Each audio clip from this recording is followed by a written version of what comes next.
ঘূর্ণিঝড় শব্দটি যেন বাংলাদেশের সঙ্গে জড়িয়ে গেছে। প্রতি বছর একাধিক ঘূর্ণিঝড় লণ্ডভণ্ড করে দেয় উপকূলীয় অঞ্চল।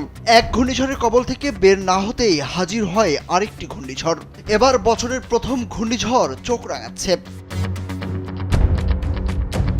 বঙ্গোপসাগরের নতুন এই ঘূর্ণিঝড়ের শঙ্কা দেখা দিয়েছে, যার নাম দেওয়া হয়েছে শক্তি। আবহাওয়া বিশেষজ্ঞরা বলছেন বছরের প্রথম ঘূর্ণিঝড়, তাই পূর্ণ শক্তি সঞ্চয় করলে নামের মতোই তছনছ করে দিতে পারে উপকূল। আবহাওয়া অফিস তাদের পূর্বাভাসে জানিয়েছে ঘূর্ণিঝড় শক্তি 24 থেকে 26 মের মধ্যে স্থলভাগে আঘাত হানতে পারে। সম্ভাব্য আঘাতের এলাকা ভারতের উড়িষ্যা উপকূল থেকে বাংলাদেশের চট্টগ্রাম উপকূল পর্যন্ত বিস্তৃত। তবে সবচেয়ে বেশি ঝুঁকির মধ্যে রয়েছে বাংলাদেশের খুলনা বিভাগ এবং ভারতের পশ্চিমবঙ্গ উপকূল।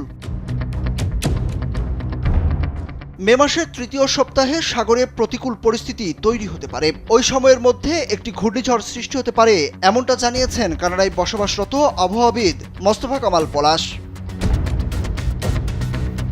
তিনি জানিয়েছেন এখনও ঘূর্ণিঝড়টি তৈরি হয়নি, তবে বঙ্গোপসাগরে যে পরিবেশ তৈরি হচ্ছে তা ঘূর্ণিঝড় সৃষ্টির জন্য অনুকূল। তাই পরিস্থিতি যেমন যাচ্ছে এতে করে ঘূর্ণিঝড় তৈরি হওয়া সময়ের ব্যাপার মাত্র।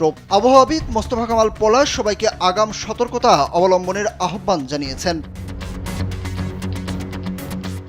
বিশেষজ্ঞদের মত, যেহেতু ঘূর্ণিঝড় তৈরির আশঙ্কা তৈরি হয়েছে তাই উপকূলীয় এলাকার মানুষদের এখন থেকেই সতর্ক থাকতে হবে।